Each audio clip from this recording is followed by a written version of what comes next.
ओम शांति। आज अव्यक्त बाप दादा के मधुर महावाक्य दिनांक 21 जनवरी 1972। निरंतर योगी बनने की सहज विधि। जैसे एक सेकंड में स्विच ऑन और ऑफ किया जाता है, ऐसे ही एक सेकंड में शरीर का आधार लिया और फिर एक सेकंड में शरीर से परे अशरीर स्थिति में स्थित हो सकते हो। अभी अभी शरीर में आए, फिर अभी अभी अशरीरी बन गए। यह प्रैक्टिस करनी है।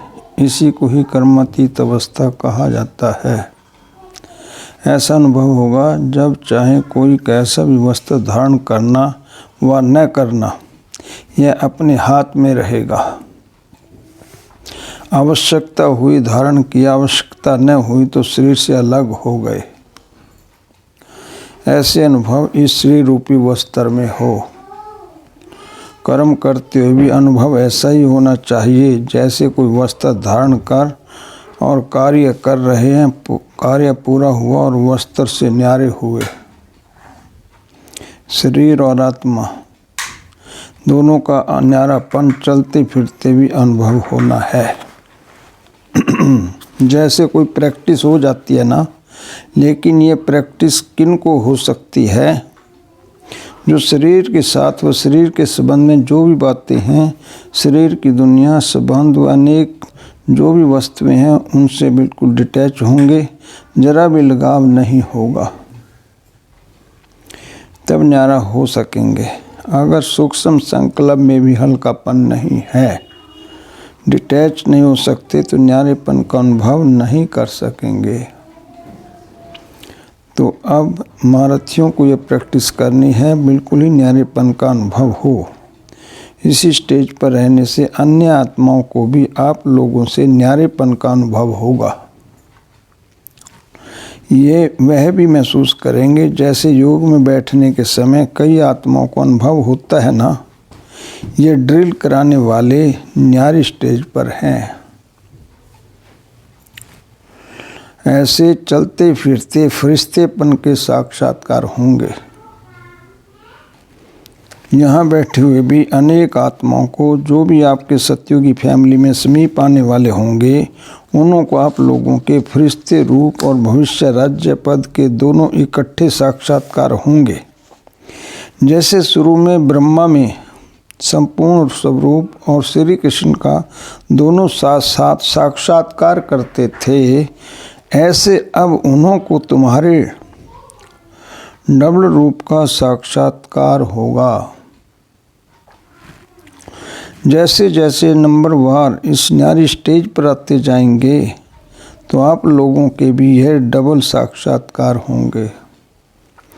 अभी यह पूरी प्रैक्टिस हो जाए तो यहाँ वहाँ से यही समाचार आने शुरू हो जाएंगे। जैसे शुरू में घर बैठे भी अनेक समीप आने वाली आत्माओं को साक्षात्कार हुए ना, वैसे अब भी साक्षात्कार होंगे।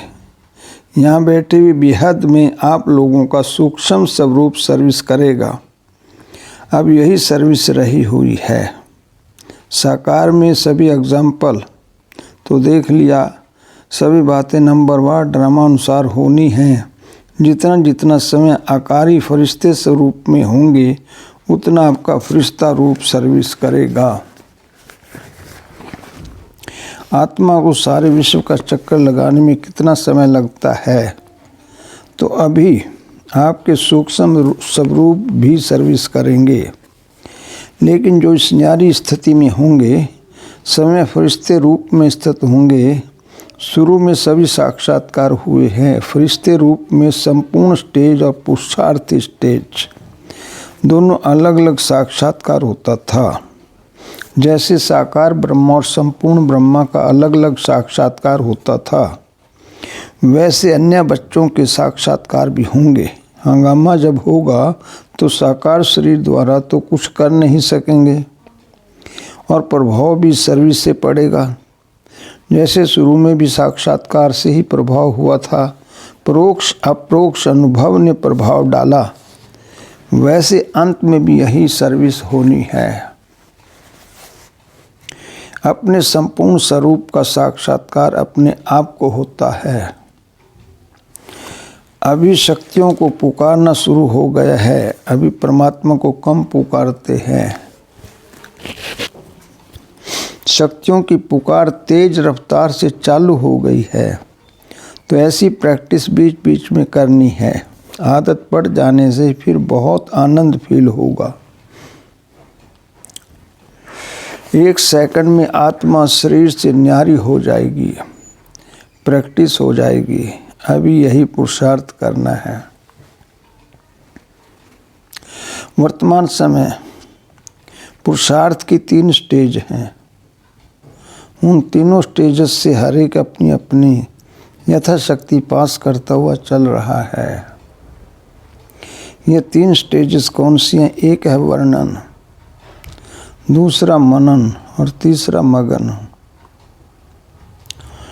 मेजॉरिटी वर्णन में ज़्यादा हैं। मनन और मगन की कमी होने के कारण आत्माओं में विल पावर कम है।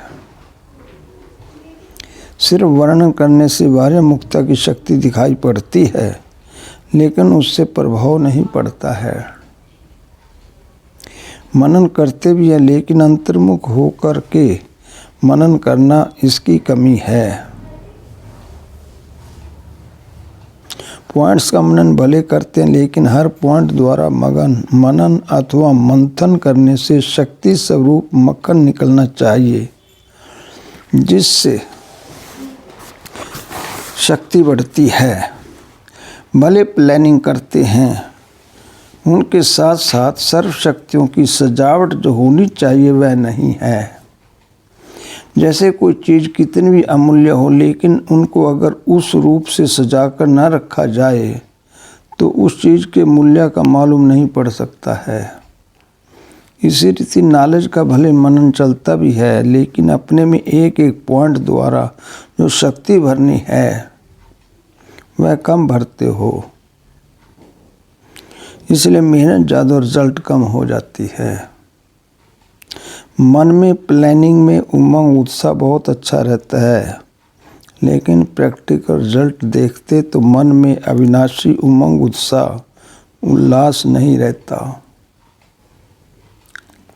एक रस जो फोर्स की स्टेज रहनी चाहिए वह नहीं रहती। एक एक पॉइंट को मनन करने द्वारा अपनी आत्मा में शक्ति कैसे भरी जाती है, इस अनुभव में बहुत अनजान है। इसलिए यह अंतर्मुखता अतीन्द्रिय सुख की प्राप्ति का अनुभव नहीं करते हैं। जब तक अतीन्द्रिय सुख की सर्व प्राप्तियों की भासना नहीं, तब तक अल्पकाल की कोई भी वस्तु अपने तरफ जरूर आकर्षण करेगी। तो वर्तमान समय मनन शक्ति से आत्मा में सर्व शक्तियाँ भरने की आवश्यकता है। तब मगन अवस्था रहेगी और विघ्न टल सकते हैं। विघ्नों की लहर तब आती है जब रूहानियत की तरफ फोर्स कम हो जाता है। तो वर्तमान समय शिवरात्रि की सर्विस के पहले समय में शक्ति भरने का फोर्स चाहिए। भले योग के प्रोग्राम रखते हैं, लेकिन योग द्वारा शक्तियों का अनुभव कराना अब ऐसे क्लासेस की आवश्यकता है। प्रैक्टिकल अपने भले के आधार से औरों को भले देना। सिर्फ बाहर की सर्विस के प्लान नहीं सोचने, लेकिन पूरी ही नज़र चाहिए सभी तरफ। जो निमित्त बने हुए हैं उन्हों को ये ख्यालात कर चलना चाहिए कि हमारी इस तरफ की फुलवारी किस बात में कमज़ोर है।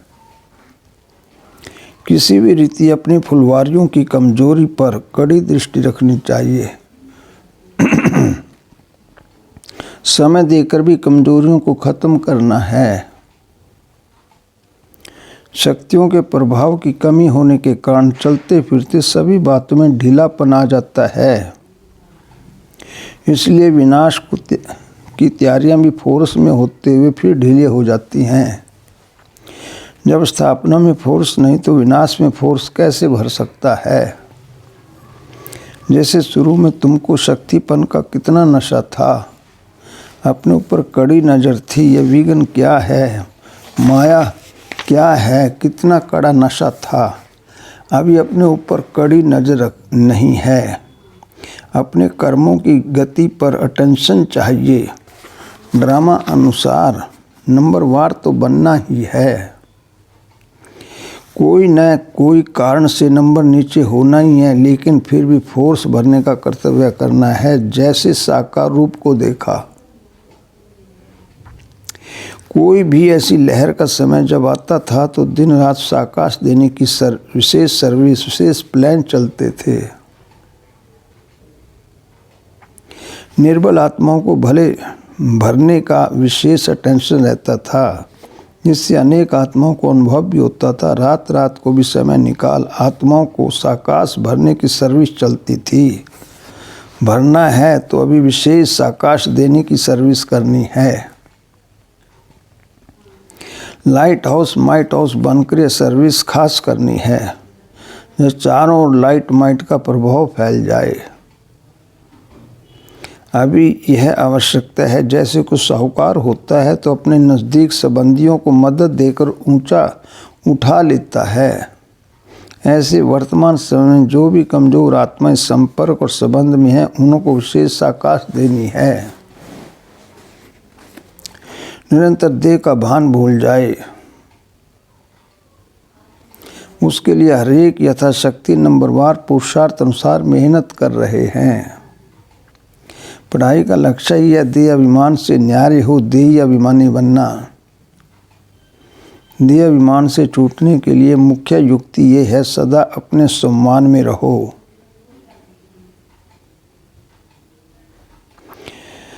तो देह अभिमान मिटता जाएगा। सम्मान में स्वयं का भान भी रहता है, अर्थात आत्मा का भान। सम्मान में मैं कौन हूँ। अपने इस संगम युग के और भविष्य के भी अनेक प्रकार के सम्मान जो समय पर समय अनुभव कराए गए हैं, उनमें से अगर कोई भी सम्मान में स्थित रहे तो देह अभिमान मिटता जाए। मैं ऊंच से ऊंच ब्राह्मण हूँ, यह भी सम्मान है। सारे विश्व के अंदर ब्राह्मण और विश्व का मालिक बनने वाली आत्मा हूँ।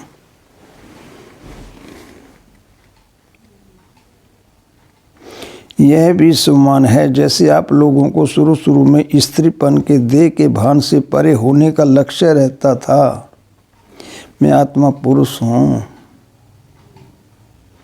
इस पुरुष के स्वभाव में स्थित कराने से स्त्रीपन का भान नंबरवार पुरुषार्थ अनुसार निकलता गया। ऐसे सदैव अपनी बुद्धि के अंदर वर्तमान व भविष्य सम्मान की स्मृति रहे तो देह अभिमान नहीं रहेगा। सिर्फ शब्द चेंज होने से सम्मान से स्वभाव भी अच्छा हो जाता है। स्वभाव का टक्कर होता ही तब है जब एक दो को स्वयं का भान नहीं रहता। तो सम्मान अर्थात स्वयं का मान, उससे एक तो देह अभिमान समाप्त हो जाता है और स्वभाव में नहीं आएंगे। साथ साथ जो सम्मान में स्थित होता है उनको स्वतः ही मान भी मिलता है। आजकल दुनिया में भी मान से सम्मान मिलता है ना।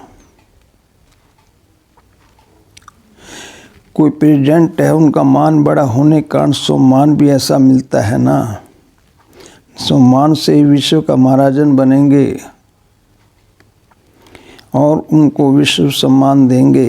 तो सिर्फ अपने सम्मान में स्थित होने से स्वर्ग प्राप्ति हो सकती है।